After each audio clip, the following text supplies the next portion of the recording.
Bueno, muy buenos días, Casa de Gobierno, Casa Oposición, jueces y público que nos acompaña el día de hoy. En esta ocasión, como látigo del gobierno, voy a dividir mi discurso en dos partes. En primera instancia, voy a refutar algunos de los argumentos presentados anteriormente por la extensionista de la oposición. Voy a terminar de refutar los argumentos presentados por la oposición en general y voy a presentar un resumen del debate, dando cuenta de cómo los argumentos de la Casa de Oposición han sido totalmente inatinentes, se han caído y no han sido precisamente bien desarrollados, y que por el contrario, los argumentos del gobierno han sido bien desarrollados y nunca han sido refutados. En este orden de ideas voy a presentar tres precisiones. La primera, frente al estigma, y nos decía, es que usted me está generando un falso statu quo en el cual hay supuestamente un estigma sobre las personas. Y nos dice, es que no lo existe. Pero después nos dice, pero les vamos a poner una medida, para solucionarlo. Entonces, si no existiera ese estigma, ese problema que nosotros planteamos, ¿por qué ustedes proponen una medida? Es totalmente incongruente. Y la única prueba de eso es que, en efecto, sí existe. Y sí existe. ¿Y cómo existe? Como lo probó el extensionista, en tanto que, por ejemplo, en Colombia se le pide cuando se va a contratar a una persona, tanto en el campo público como privado, el pasado judicial de saber si son expresidiarios o no. Después nos dice, es que nosotros sugerimos que todas las personas son delincuentes, no sé qué, nosotros sugerimos que todos son malos, pero por el contrario, lo que nos han tratado de vender es que tengamos una justicia que ignora el perdón hacia ellos. Y nos ha tratado de vender la idea de que las personas se van a aprovechar de esta medida y van a ir a la cárcel, simplemente aprovecharse para después salir a tener una pequeña compensación en relación a esto, teniendo en cuenta que la única medida que proponimos es una compensación. Ya le doy su punto. ¿Una compensación en qué sentido? En que por ir a la cárcel se genera una desventaja y el Estado entra a compensarla. En ese orden de ideas, nadie va a ir a la cárcel para generarse su propia desventaja para que después volver a compensarla. Es absolutamente ilógico. Sí, bueno, perfecto, no se lo doy después.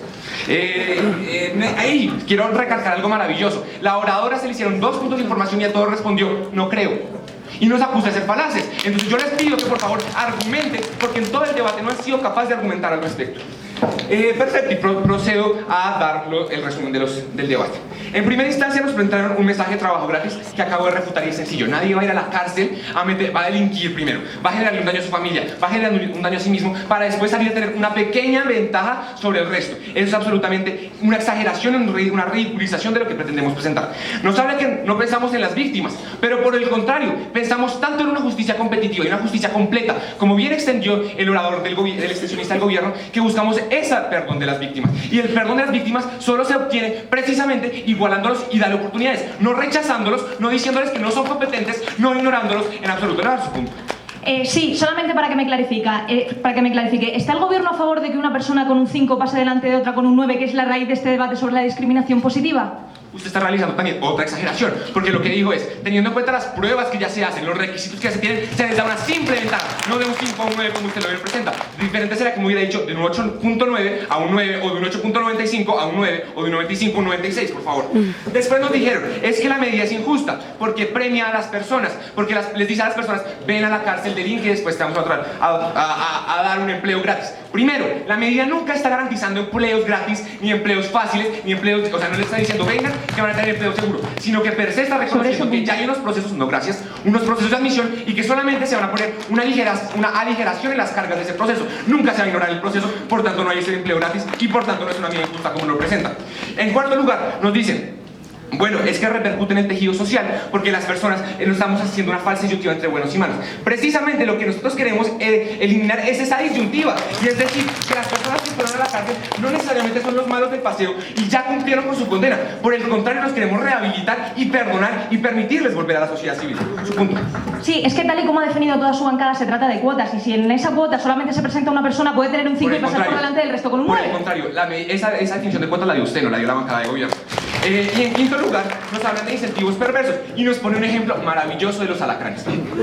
Yo no encuentro el nexo lógico entre que el gobierno financie una campaña en contra de ellos y por el contrario que haya una discriminación positiva hacia una población históricamente discriminada. No existe tal nexo lógico, no existe una prueba como es que el hecho de que unas personas hayan criado alacranes va a generar que las madres van a criar criminales para que delincan y que se vayan a la cárcel. No existe en absoluto un nexo lógico. Por el contrario, contrario, nosotros enfrentamos 7 argumentos.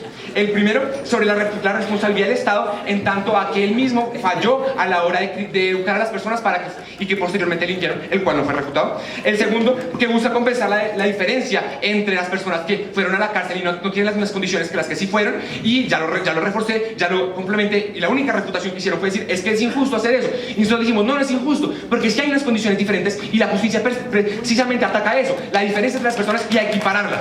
En tercer lugar, nosotros dijimos que es un mensaje positivo para las personas porque les dice, el Estado las perdona. Y es que una cosa que quiero añadir, ¿cómo un Estado le puede exigir a la empresa privada que contrate a los expresidiarios si él mismo no da el ejemplo de contratarlos afirmativamente, por favor?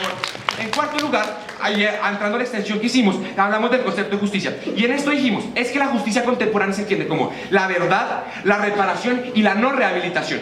Y en este caso, al no hacer esta medida, se falla en la no rehabilitación. ¿Y por qué se falla? Porque no se le está dando, como bien reconocieron ellos al proponer una medida, una posibilidad laboral verdadera. Entonces, en ese orden de ideas, necesitamos esta medida para que la justicia sea integral. Y sea integral porque ellos van a tener la capacidad de realizarse. Y más aún, presentamos un quinto argumento que se llama materialización de la rehabilitación, que tampoco fue refutado como el anterior, en efecto.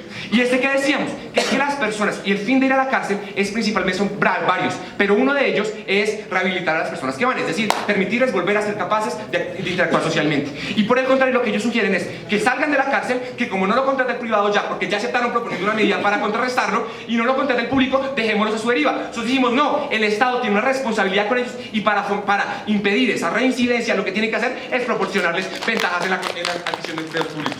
Hablamos de la capacidad única, y su única respuesta a ese argumento, que además fue su única reputación, es que las personas van a cambiar los mecanismos de delinquir. Por favor, señores, si se llega a dar eso, es un proceso a largo plazo. Además, no es necesario que todos los procesos de delincuencia cambien, sino que por el contrario sí tienen buenas cuestiones para aportar. Y dimos el caso del desminado en Colombia, como la guerrilla, paralelamente al ejército, está realizando un proceso efectivo para desescalar el conflicto, y es positivo.